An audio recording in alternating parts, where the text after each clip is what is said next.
dengan tegas menyatakan ingin anak-anaknya dibesarkan di Indonesia. Ia bahkan telah memutuskan untuk pindah dari Kanada dan menetap di Indonesia.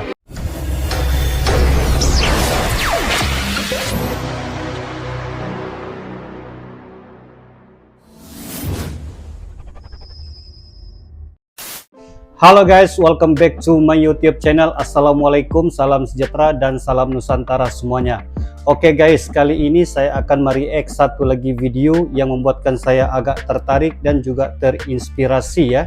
Di mana seorang guru bahasa Inggris berasal daripada Kanada bernama Henry dengan tegas menyatakan ingin anak-anaknya dibesarkan di Indonesia. Ia bahkan telah memutuskan untuk pindah dari Kanada dan menetap di Indonesia. Kenapa beliau begitu berminat dan juga tertarik dengan Indonesia?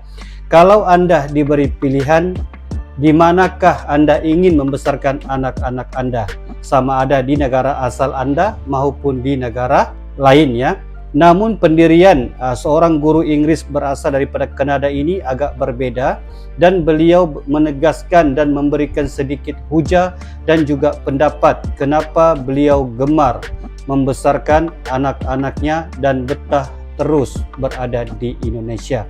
Oke guys, sebelum kita melihat dengan lebih lanjut, jangan lupa berikan dukungannya, like, komen, dan share, serta subscribe untuk channel Ayatuna Ambassador ya. Reaksi dan judul kita pada kali ini adalah pria Kanada ini ingin anak-anaknya dibesarkan di Indonesia. Kenapa? Pasti ada hujah dan alasannya mengatakan hal ini sedemikian. Oke guys, janganlah kita berlama-lama. Ayo kita sama-sama rek BT ini dengan hitungan 1, 2, dan 3 guys.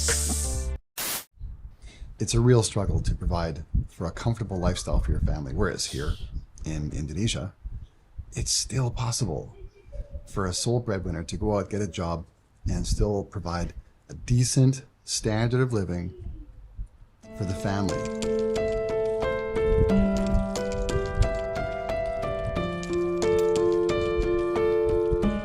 Apa yang disampaikan oleh pria Kanada ini setidaknya bisa membuat kita bersyukur tinggal dan hidup di negeri ini. Benar? Number one is religion. Indonesians get religion way better than Canadians do.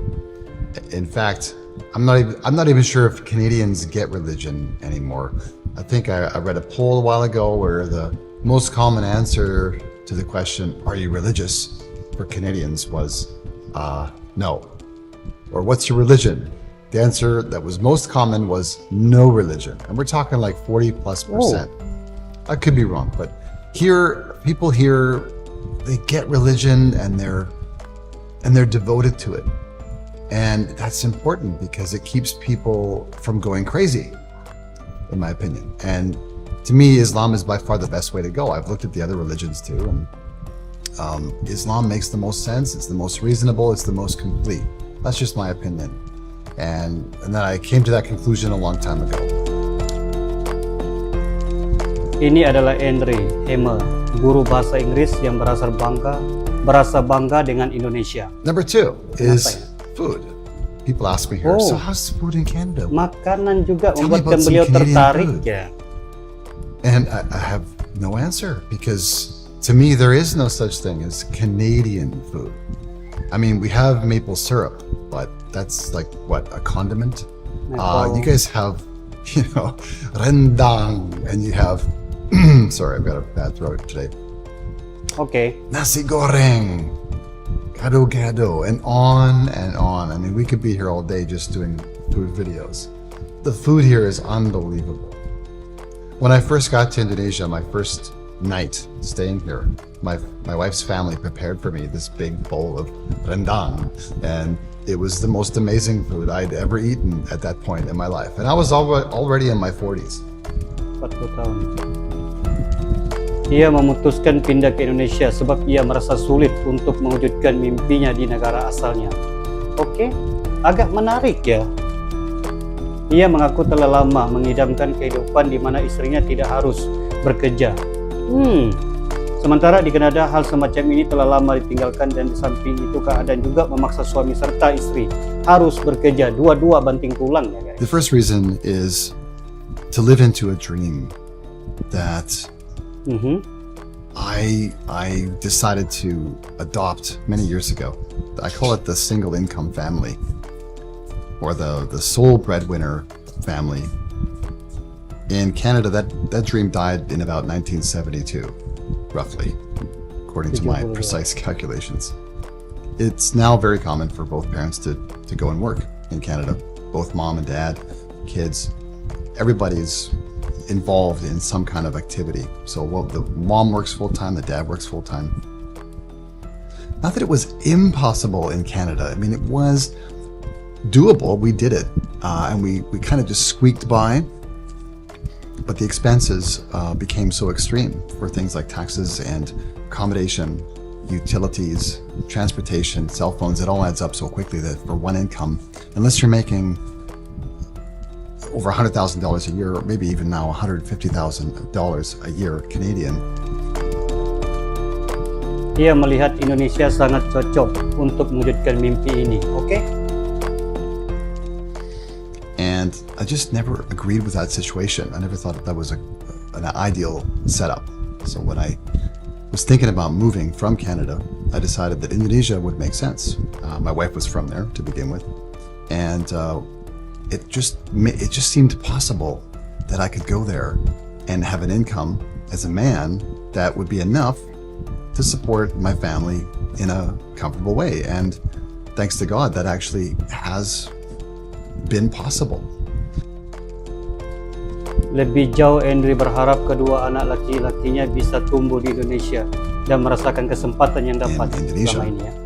It's still possible for a sole breadwinner to go out, get a job, and still provide a decent standard of living standar for hidup the family. yang layak, And I hope that's going to continue for a long time to come. I mean, I want to stay here. I want my kids to be raised here.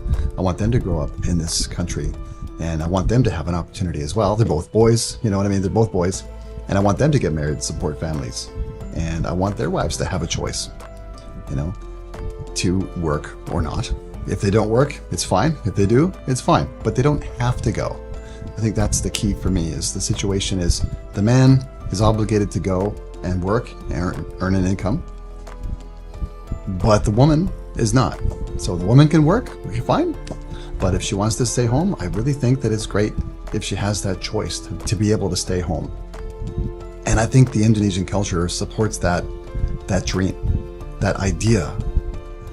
Whereas in the West, in Canada, that dream died, and I don't think it's ever coming back. Terbaik ya, mantap. Oke guys, demikianlah ya react kita pada kali ini, dan kita juga mendapat sedikit ya pengetahuan dan juga inspirasi daripada saudara Henry ini ya, bagaimana beliau memberikan hujah di mana di Kanada mungkin agamanya juga tidak jelas ya, menyebabkan beliau ingin melihat berbagai-bagai bermacam-macam agama, dan salah satunya agama yang begitu beliau minati dan juga tertarik adalah dengan agama Islam, karena beliau mengatakan dalam agama Islam itu semuanya lengkap dan komplit ya. Dan juga di sini kita melihat hijraan ataupun perpindahan beliau ini juga dipengaruhi juga ya oleh faktor kebudayaan, dan juga makanan-makanan yang berada di Indonesia itu membuatkan beliau juga agak tertarik dan terus betah berada di Indonesia ya. Yang paling penting di mana beliau menjelaskan di negara asalnya itu kos sara hidup ataupun perbelanjaannya agak tidak terjangkau ya. Di mana bila kita berada di Kanada, kehidupan suami istri dan juga anak-anak itu seharusnya semuanya bekerja ya. Namun beliau mengatakan bila beliau berhijrah ke Indonesia, beliau menjelaskan di Indonesia beliau boleh memberikan pilihan. Kalau bekerja suami saja itu tidak ada masalah, kalau istrinya juga bekerja itu pun tidak ada masalah. Maksudnya di situ mereka mempunyai pilihan, dan sara hidup ataupun ongkos yang berada di Indonesia itu mungkin semuanya terjangkau ya. Oke guys, rasanya demikian sahaja react kita pada kali ini yang begitu padat, yang begitu menarik dikongsikan ya. Setahu saya mungkin Cikgu Bahasa Inggris berasal daripada Kanada ini adalah pengakuan ikhlas beliau ya. Dan seharusnya kita yang berada di negara Indonesia ataupun di mana-mana sahaja, kita seharusnya bersyukur dengan apa yang kita ada ya guys, karena apa yang kita ada mungkin tidak ada pada orang lain guys. Alright, jadi sampai di sini saja. Jadi seperti biasa jangan lupa berikan dukungannya, like, komen, dan share serta subscribe juga ya untuk channel Ayatuna Ambassador ya. Oke guys, sebelum kita berpisah seperti biasa, respect Indonesia, respect Malaysia. Ketemu lagi di lain waktu. Permisi semuanya. Bye bye.